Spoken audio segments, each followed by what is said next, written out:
Assalamualaikum warahmatullahi wabarakatuh.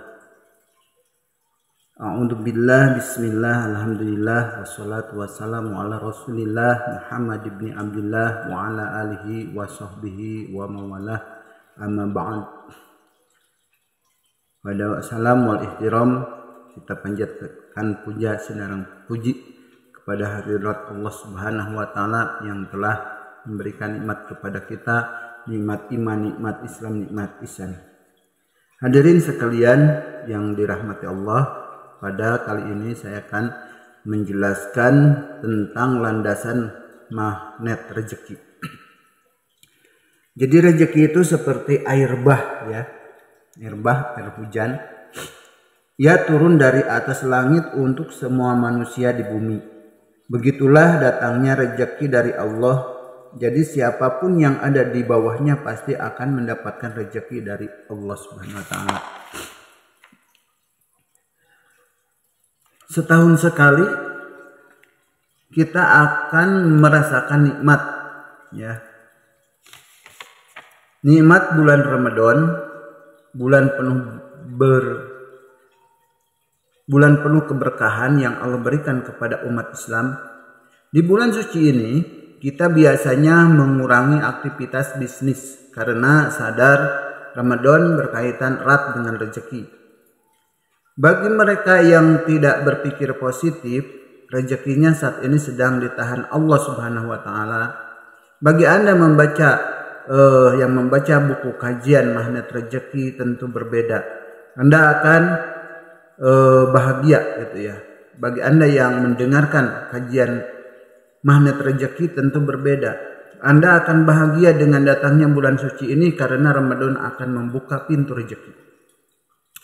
Mereka yang berhasil di bulan suci Ramadan akan dijanjikan Allah seperti disebutkan di akhir surat Al-Baqarah ayat 183 yang artinya agar kamu bertakwa. Ya, mereka akan menjadi orang yang bertakwa. Maka ganjaran bagi orang-orang yang bertakwa ini juga Allah sebutkan di surah At-Talaq ayat 2-3. Bismillahirrahmanirrahim. Wa may yattaqillaha ajallahu makhrajan wa yarzuqhu min haitsu la yahtasib wa may yatawakkal 'alallahu fahuwa hasbuh. Innallaha balighun amri qad ja'alallahu likulli syai'in qadra. Jadi barang siapa bertakwa kepada Allah, niscaya dia akan mengadakan baginya jalan keluar dan memberinya rezeki dari Allah yang tiada disangka-sangkanya. Dan barang siapa yang bertawakal kepada Allah, niscaya Allah akan mencukupkan keperluannya. Sesungguhnya Allah melaksanakan urusannya. Sungguh Allah telah mengadakan ketentuan bagi setiap sesuatu. Jadi konteksnya ayat ini ya teman-teman hadirin sekalian yang dirahmati Allah. Konteksnya ayat ini bukanlah masalah akhirat, melainkan masalah dunia juga, yaitu yaj'al lahu mahrojan. Allah Subhanahu wa taala akan membuka masalah-masalahnya, problem-problem kehidupannya, dan di dalam kehidupan dunia akan Allah mudahkan. Bagi siapa? Bagi orang-orang yang bertakwa tadi. Dan Allah akan berikan rezeki dari arah yang tidak disangka-sangka. Mereka yang memahami hakikat ini pasti akan bersungguh-sungguh di bulan Ramadan, di bulan suci Ramadan karena pahala yang diberikan Allah Subhanahu wa taala. Tidak hanya di akhirat, tetapi juga dalam kehidupan dunia. Seandainya kita melihat di negeri kita saat ini terjadi krisis ekonomi, sepatutnya tidaklah demikian. Takdir umat Islam disebutkan dalam surat An-Nur ayat 55. Yang artinya Allah telah menjanjikan kepada orang-orang di antara kamu yang beriman dan yang mengerjakan kebajikan bahwa dia sungguh akan menjadikan mereka berkuasa di muka bumi sebagaimana dia telah menjadikan orang-orang sebelum mereka berkuasa. Hadirin rahimakumullah. Kemuliaan adalah warisan atas seluruh kehidupan dunia sebagaimana yang Allah berikan kepada orang-orang sebelum mereka. Mereka mereka-mereka yang telah memahami ayat-ayat rezeki ini pasti memahami betul bahwa Allah Subhanahu wa taala memudahkan rezeki kepada siapa saja yang dikehendakinya. Dan siapa yang dikehendakinya itu adalah orang-orang yang bertakwa. Ada mispersepsi ya di antara umat Islam bahwa jika disebutkan Islam konotasinya miskin. Jika disebutkan Islam konotasinya meninggalkan gemerlap dunia. Jika disebutkan Islam dia tidak mendapatkan bagaimana di dunia tetapi hanya di akhirat. Padahal fakta sejarahnya ridholah demikian. Fakta sejarahnya tidak demikian. Sejarah umat Islam menguasai bumi selama 700 tahun lamanya setelah wafatnya Rasulullah SAW. Bumi diserahkan kepada umat Islam selama 7 abad lamanya. Hadirin kaum muslimin yang dirahmati Allah, jika Anda berkesempatan pergi ke Turki, nah di sana Anda akan melihat begitu luar biasa peradaban yang sebelumnya dikuasai umat Islam ini. Kalaulah kita berkesempatan datang ke negeri-negeri atau ke negara-negara Islam yang sekarang sedang Allah bukakan ladang minyaknya, mata kita pun akan terbuka betapa banyaknya rezeki yang diberikan Allah Subhanahu wa taala kepada umat Islam. Itulah yang terlihat tersisa saat ini. Kenapa disebut tersisa? Karena Rasulullah Shallallahu Alaihi Wasallam menyebutkan sebaik-baiknya zaman adalah zamanku, yang kemudian menurun lagi terus sampai tiba di akhir zaman. Nah, sisanya saja masih berlimpah rezeki yang Allah berikan.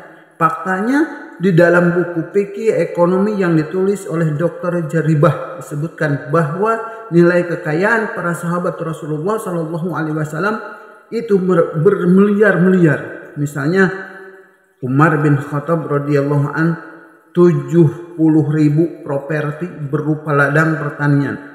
Jika dikuruskan jumlahnya sekitar 160 juta triliun 160 juta, dan jika di total rupiah ya 11,2 triliunan. Berapa penghasilan setiap aset miliknya itu per bulan? Penghasilannya dari properti 233 miliar per bulan. Jika dikuruskan 1 dinar sama dengan 1,2 juta. Hikmah 1 dinar itu sama dengan 1,2 juta gitu. Itu hikmah apa yang bisa diambil dari cerita di atas ini? Umar bin Khattab amat kaya raya. Tapi untuk apa semua kekayaannya itu? Bukan untuk dirinya sendiri. Dirinya cukup tidur di bawah pelepah kurma. Bajunya hanya 2. Lauk untuk makannya pun hanya 2. Itu saja. Sudah sangat berlebihan bagi Umar bin Khattab. Kekayaannya melimpah ruah dan itulah yang diberikannya kepada umat Islam di zamannya. Kekayaan Umar bin Khattab belum ada apa-apanya.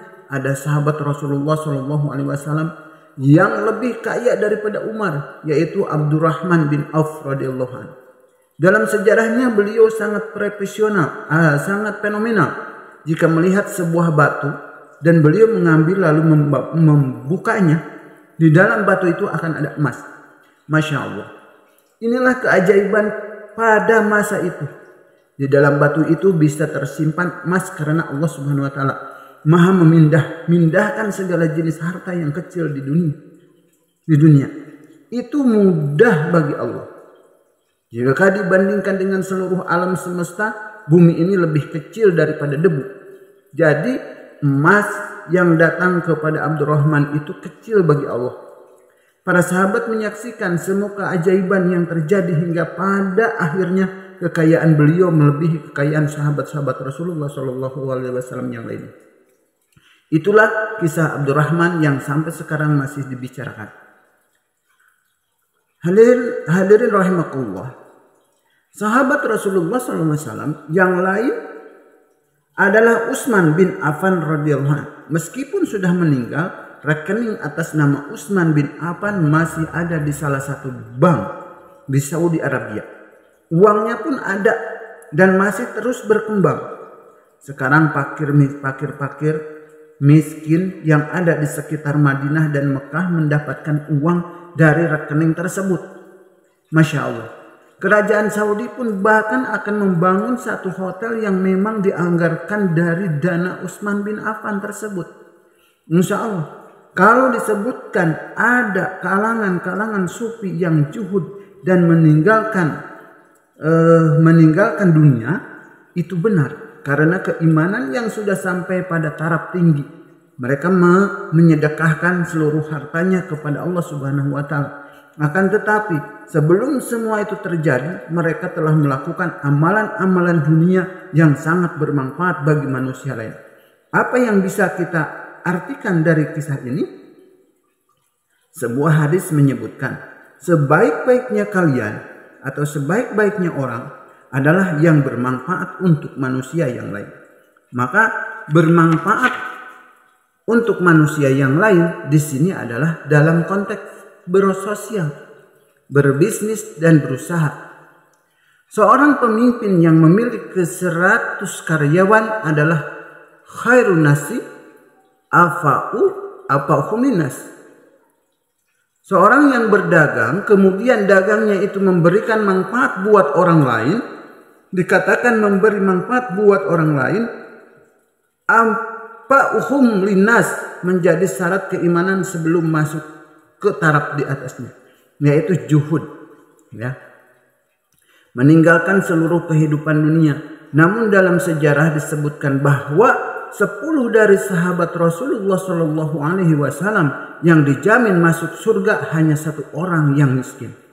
1 orang tersebut bernama Ali bin Abi Thalib. Kita tahu kalau Ali mau kaya gampang bagi beliau. Tapi apa yang dilakukan Ali? Dia lebih memilih kaya ilmu daripada kaya harta. Itu adalah pilihan. Beliau sanggup mendapatkan kekayaannya tapi justru meninggalkannya. Dengan fakta-fakta seperti ini dan ayat-ayat yang jelas dari Allah Subhanahu wa Ta'ala, maka sepatutnya bahwa kita semua adalah apa? Jadi kita semua adalah orang-orang yang kaya raya. Jadi tidak mungkin kita digusur, tidak mungkin kita diusir dari tempat kita lahir. Seperti yang terjadi saat ini. Kalau itu terjadi berarti bukan Allah salah kasih rezeki. Ya, bukan Allah salah kasih rezeki, bukan kesalahan Allah. Allah kasih rezeki berlimpah ruah kepada kita, tapi ada orang-orang yang tidak diberikan rezeki oleh Allah Subhanahu wa Ta'ala. Kalau kita gambarkan rezeki itu seperti air bah atau air hujan, ia turun dari atas langit dan turun kepada semua manusia di bumi. Begitulah cara datangnya rezeki dari Allah Subhanahu wa Ta'ala. Maka siapapun yang ada di bawahnya pasti akan mendapat rezeki. Siapakah yang tidak mendapatkan rezeki itu atau mendapatkan rezeki yang sangat sedikit? Mereka itu adalah orang-orang yang menahan dirinya dari datangnya air bah, rezeki dari Allah. Mereka sendiri yang membuat perisai yang kuat. Mereka lebih mencintai perisai itu dan mengatakan bahwa perisai itulah kehidupan mereka. Lalu mereka menahan dirinya sehingga akhirnya tidak mendapatkan rezeki dari Allah. Padahal rezeki Allah itu datangnya seperti air bah, seperti air hujan. Mereka dilindunginya dengan apa? Mereka dilindungi dirinya, mereka bentengi dirinya sehingga rezeki Allah tidak datang kepadanya. Hadirin rahimakumullah, apa perisai itu? Perisai itu adalah dosa. Perisai itulah yang akan kita hancurkan. Mereka tahu bahwa perisai inilah yang membuat mereka tidak mendapatkan rezeki dari Allah Subhanahu wa Ta'ala. Di dalam surah An-Nuh di dalam surah An-Nuh Allah Subhanahu wa Ta'ala menyebutkan, dan akan ditambahkan lagi harta mereka Inilah rahasia rezeki jika mampu memahaminya. Allah Subhanahu wa taala akan memberikan rezeki tanpa batas kepada kita semua. Perisai bernama dosa, itulah yang kita pegang erat-erat dan kita cintai. Kita terus-menerus memegangnya dan tidak menyadari bahwa dosa itulah yang menghalangi rezeki dan kehidupan kita.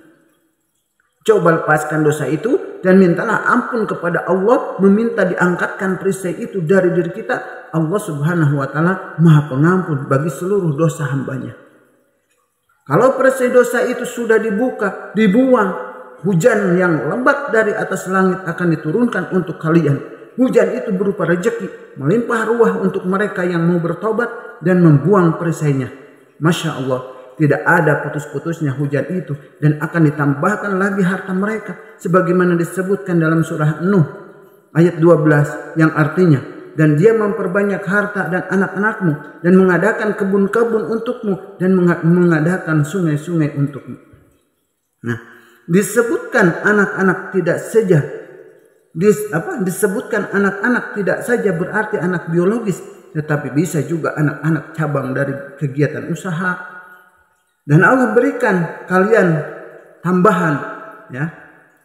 Berikan kalian tambahan kebun-kebun seperti kebun anggur, kebun kurma, dan kebun cau, kebun bako, kebun sampo, kebun ubi, segala macam itu kebun, macam-macam yang subur, dan bukan kalian yang menyiraminya karena Allah yang menyediakan air untuk kebun-kebun itu supaya menjadi subur.